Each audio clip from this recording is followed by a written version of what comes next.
Hello my dear students, welcome to your master chem channel. कैसे हैं प्यारे बच्चों?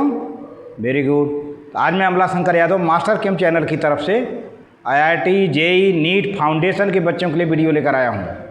प्यारे बच्चों, आज की वीडियो हमारा डिस्कशन होगा balancing of redox reaction by oxidation number method. Oxidation number, इसमें प्यारे बच्चों सबसे पहले इक्वेशन का स्केलेटल फार्मूला लिख लेते हैं, फिर ऑक्सीडेशन नंबर पर एटम सिंबल के ऊपर लिख लिया जाता है।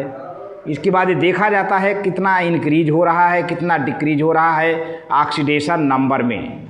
अब फिर ऑक्सीडेशन नंबर में इंक्रीज डिक्रीज और हाइड्रोजन ऑक्सीजन को छोड़ करके बाकी सभी एटम बैलेंस कर लेते हैं।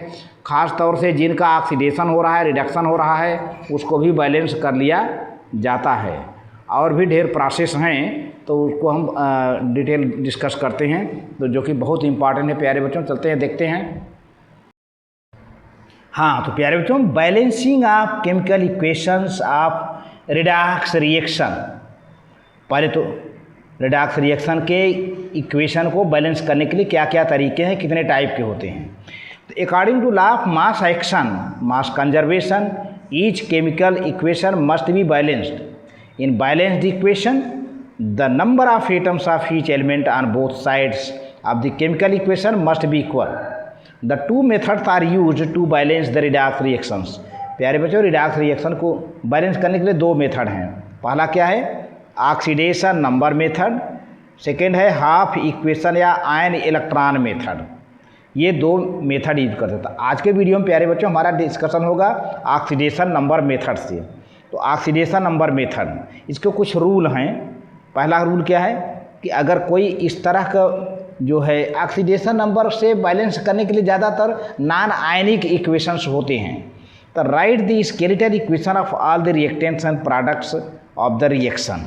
पूरा पहले इक्वेशन को लिख डालो, जो दिया है पूरा इक्वेशन को लिख डालिए। इसके बाद क्या होता है प्यारे बच्चों, indicate the oxidizing number of oxidation number, indicate the oxidation number of each atoms above the symbol and identify the elements which undergo change in oxidation number। तो सभी एटम का ऑक्सीडेशन नंबर उसके सिंबल के ऊपर पर atom oxidation number लिख दीजिए, लिख दिया जाता है। फिर calculate the increase and decrease in the oxidation number पर atom, identify the element undergoing oxidation and reduction या ऑक्सीडाइजिंग एजेंट, रिड्यूसिंग एजेंट को आइडेंटिफाई कर लिया जाता है। इतना काम हो गया। कितना ऑक्सीडेशन नंबर में इंक्रीज हो रहा है, डिक्रीज हो रहा है, किसका ऑक्सीडेशन हो रहा है, किसका रिडक्शन हो रहा है, ये सब सारी बातें कर लिया जाता है, आइडेंटिफाई कर लिया जाता है। इसके बाद फिर देखा जाता है कि कितने का इंक्रीज हुआ, कितने का डिक्रीज हुआ, क्रॉस मल्टीप्लाई कर देते हैं। Cross multiply to each half reaction to equalize the total increase and decrease in the oxidation number. इस तरह से ऑक्सीडेशन नंबर जब एग्जैक्ट पता चल जाता है तो क्रॉस मल्टीप्लाई कर देते हैं, जिससे टोटल इंक्रीज और डिक्रीज ऑक्सीडेशन नंबर में बैलेंस हो जाता है। जितने का इंक्रीज होगा उतने का डिक्रीज होता है, जितने का इंक्रीज होता है उतने का डिक्रीज हो जाता है। फिर balance all atoms other than hydrogen and oxygen atom. तो हाइड्रोजन ऑक्सीजन को छोड़ करके बाकी सभी एटम को बैलेंस कर लिया जाता है। फिर लास्ट में ऑक्सीजन बैलेंस करते हैं by adding hydrogen molecule equal to required oxygen. तो ऑक्सीजन कितना कम है, जितना कम हो उतना ही वाटर मॉलिक्यूल उस साइड जोड़ते हैं जिस साइड ऑक्सीजन कम रहता है। अगर आयनिक इक्वेशन है, in the case of ionic equation अगर एसिडिक मीडियम में हो रहा है तो सारी बातें वही रहती है। First balance the oxygen atom by adding two water molecule to that side where oxygen is deficient. Ionic equation में सबसे पहले ऑक्सीजन को बैलेंस कर दिया जाता है, वाटर मॉलिक्यूल उस तरफ ऐड किया जाता है जिस तरफ ऑक्सीजन घट रहा है। और एसिडिक मीडियम में ऐसा काम एसिडिक मीडियम में किया जाता है, लेकिन बेसिक मीडियम में प्यारे बच्चों सब वही काम होता है। सबसे पहले ऑक्सीजन एटम को बैलेंस करिए और वाटर मॉलिक्यूल उतना ही ऐड करिए दूसरे तरफ जिधर ऑक्सीजन कम हो रहा है। जितना ऑक्सीजन कम पा रहा है उतना ही वाटर मॉलिक्यूल ऐड करिए, ठीक है। फिर हाइड्रोजन को बैलेंस करने के लिए वाटर ही यहाँ भी यूज किया जाता है। अगर बेसिक मीडियम में है तो यहाँ भी वाटर यूज किया जाता है, लेकिन वाटर उतना है और वाटर में हाइड्रोजन उतना ही यूज किया जाएगा जितना हाइड्रोजन कम है। फिर इसके बाद प्यारे बच्चों ठीक इसके अपोजिट डायरेक्शन में हाइड्रॉक्सिल आयन ऐड कर दिया जाता है और इस तरह से इक्वेशन बैलेंस हो जाता है। अब देखिए यहाँ पर कुछ एग्जाम्पल है। यहाँ पर देखिए balance the equation by oxidation number. ये मैग्नीशियम नाइट्रिक एसिड है, मैग्नीशियम नाइट्रेट है और नाइट्रस ऑक्साइड है, वाटर मॉलिक्यूल है। अब यहाँ पर देखिए सबसे पहले इक्वेशन को लिख लिया था। Solution equation, right the equation and oxidation number पर एटम। स्टेप नंबर 1 में पर atom above the symbol and identify the element undergoing oxidation and reduction and change in the oxidation number।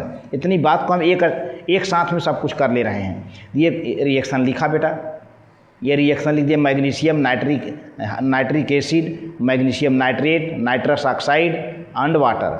अब मैग्नीशियम का oxidation number 0 है, यहाँ पर magnesium nitrate में magnesium का ऑक्सीडेशन नंबर +2 हो जाता है, यानी 0 से बढ़कर +2 हो गया तो ऑक्सीडेशन हो रहा है। अब यहाँ नाइट्रिक एसिड में नाइट्रोजन का ऑक्सीडेशन नंबर +5 है, लेकिन यहाँ पर नाइट्रस एसिड में नाइट्रोजन का ऑक्सीडेशन नंबर +1 है।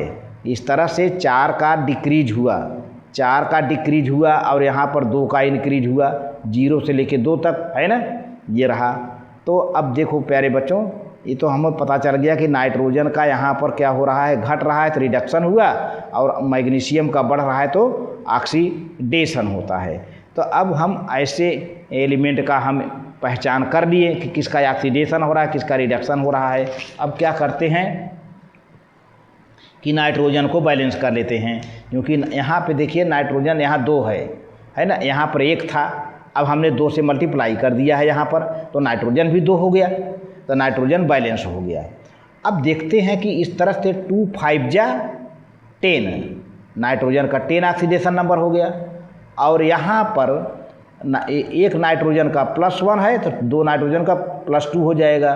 तो इस तरह से 10 - 2 8 का डिक्रीज हो रहा है, ऑक्सीडेशन नंबर 8 डिक्रीज हो रहा है, और यहाँ ऑक्सीडेशन नंबर 2 इंक्रीज हो रहा है।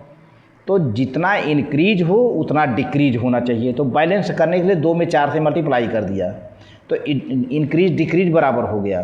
तो since total increase in oxidation number is 2 and decrease in oxidation number 8, the multiply magnesium on LHS left hand side of the equation by 4। तो यहाँ पर 4 से मल्टीप्लाई कर दिया, ये 2 नाइट्रिक एसिड वही इक्वेशन लिख लिया हमने, मैग्नीशियम नाइट्रेट हो गया N2O और H2O बन गया प्यारे बच्चों।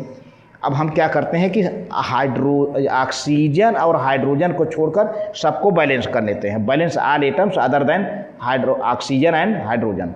तो अब देखिए मैग्नीशियम क्या है प्यारे बच्चों, मैग्नीशियम यहाँ 4 हो गया ना, है तो यहाँ भी 4 होना चाहिए। तो मल्टीप्लाई मैग्नीशियम नाइट्रेट बाय 4, ठीक है, तो 4 Mg + 2 HNO3, 4 Mg magnesium nitrate हो गया, नाइट्रस ऑक्साइड हो गया और वाटर हो गया। ये बात क्लियर हो गई। अच्छा, अब क्या करते हैं, देखा जाए अब नाइट्रोजन को बैलेंस कर लेते हैं। इक्वेशन में आप देखिए पहले इक्वेशन में 3 नाइट्रोजन है RHS साइड में, राइट हैंड साइड में मैग्नीशियम नाइट्रेट में 10 नाइट्रोजन है, 10 नाइट्रोजन है।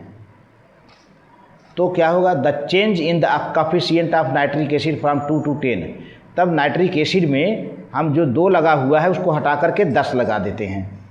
इक्वेशन में नाइट्रिक एसिड में आप देखो मैंने दिखाया है, जो 2 लिखा हुआ था उसको हटा करके वहाँ 10 लिख दिया जाता है।